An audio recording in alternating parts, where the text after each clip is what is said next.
Hello everyone, welcome back to the channel. Today we'll do a detailed analysis of previous year English question papers. अगर आप TET, CTET, MPSC या किसी भी competitive exam की preparation कर रहे हो तो ये वीडियो आपके लिए बहुत इंपॉर्टेंट होने वाला है. We'll see which topics repeats every year, कौन से ग्रामर रूल्स है जो मोस्ट स्कोरिंग है. Let's start with the overall trend. Every year English section mainly covers two areas, जहाँ पे फर्स्ट वन इज ग्रामर जहाँ से 20 to 25 क्वेश्चंस आते हैं, and second one is comprehension जिसको हम वोकैबुलरी भी बोलते हैं, जहाँ से 5 to 10 क्वेश्चंस एवरी ईयर आते ही हैं. मतलब अगर आप ये दो एरियाज पर फोकस करते हो तो आपका 100% पेपर कवर हो जाता है. Now let's talk about repeated grammar questions from past years. देखिए यहाँ पे 2013 से लेके 2013, 14, 15, 16, 17, 18, 20 एंड 21, 24 ये सारे 9 ईयर्स के क्वेश्चन पेपर को एनालिसिस करके फिर ये फाइनली मैंने वीडियो बनाया जहाँ पे मैं आपको बताने वाला हूँ कि कौन से टॉपिक इंपॉर्टेंट है और कौन से टॉपिक के ऊपर every year there is a question in exam. The first topic which is very very very important is that is a change the voice, जिसमें बेसिकली आपको पूछा जाता है कि वॉइस फॉर्म ओके किसी भी सेंटेंस का अगर आपको एक सेंटेंस दिया जाता है और उसका वॉइस फॉर्म मतलब passive voice form most of the time exam में पूछा गया है.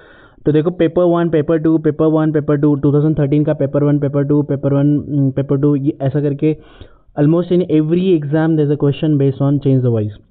तो फर्स्ट टॉपिक जो बहुत ज़्यादा इंपॉर्टेंट है और एग्जाम के पर्सपेक्टिव से आपको करना है that is the first one is voice, change the voice. Now second very important topic वो है that is a direct and indirect speech. Okay आपको एक सेंटेंस दिया जाता है डायरेक्ट स्पीच का और उसको इनडायरेक्ट करने के लिए आपको 4 ऑप्शंस गिवन होते हैं, उसमें से सही ऑप्शन आपको चूज़ करना होता है. ओके ऑलमोस्ट एवरी ईयर आप देख सकते हो ऑलमोस्ट एवरी ईयर आपको एक क्वेश्चंस एवरी पेपर 1 चाहे पेपर 1 हो या फिर पेपर 2 हो आपको ये ज़रूर दिखाई देगा. मतलब कि इस वॉइस के बाद नेक्स्ट इंपॉर्टेंट टॉपिक जो आपको करना है वो है direct and indirect speech. Next important topic है वो है क्लॉज. क्लॉज का भी हर एक एग्जाम में क्वेश्चन देखा गया है. पेपर 1, पेपर 2, पेपर 1, पेपर 2 सब में ये क्वेश्चंस आपको दिखाई देगा in all exam in on all paper. Okay चाहे वो पेपर 1 हो या फिर पेपर 2 हो. नेक्स्ट इंपॉर्टेंट टॉपिक है वो है डिग्री. डिग्री में भी आपको दिखाई देगा कि डिग्री में ऑलमोस्ट एवरी ईयर या फिर अल्टरनेट ईयर आपको क्वेश्चन दिखेगा डिग्री का. नेक्स्ट इंपॉर्टेंट टॉपिक है वो है आर्टिकल्स. आर्टिकल्स देखो आर्टिकल्स भी एवरी ईयर आपको पूछा गया article topic. Next important topic है वो है प्रीपोजिशंस हैं. ऑलमोस्ट एवरी ईयर आपको इसका क्वेश्चन दिखेगा. Then part of speech, modal auxiliary, right modal auxiliary है. देन टेंसेस है.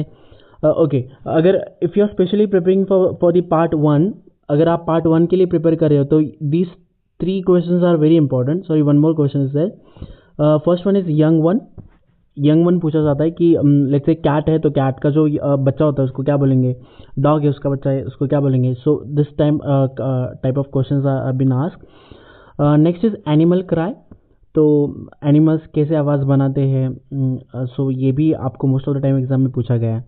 Now one more important point that is a phobia. Okay बहुत सारे पेपर में अगर if specially you are preparing for the part 1 तो phobia पूछा गया like one having a phobia of let's say height तो उसको क्या बोलते हैं. अगर किसी को पढ़ाई का फोबिया है तो उसको क्या बोलते हैं. So such questions have been asked in exam.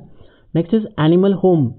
कौन कहाँ पे रहता है, कौन सा एनिमल कहाँ पे रहता है, इसके ऊपर भी क्वेश्चंस पूछे गए. तो this 4 are also very important point which we should not ignore. Okay now इसके बाद आता है that is the last point that is a question tag. Okay so question tag is one more point which is very important that you have to study. okay next है comprehension.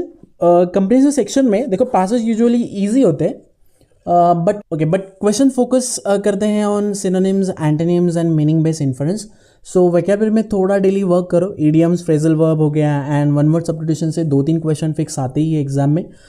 so after analyzing previous year question paper one thing which is very clear, जो topics हर साल repeat होते हैं उन्हें ignore मत करो because that's your scoring zone. I hope this previous English paper analysis video helps in planning your preparation better and trust me इसको analysis करने में बहुत ज़्यादा मेहनत लगती है. अगर आपको ये एनालिसिस यूजफुल लगा हो तो ये वीडियो को लाइक, शेयर और सब्सक्राइब ज़रूर करना. कमेंट में लिखो किस टॉपिक पे आपको सबसे ज़्यादा दिक्कत होती है. I will make a special video on that next. Okay all the best, keep learning and keep improving.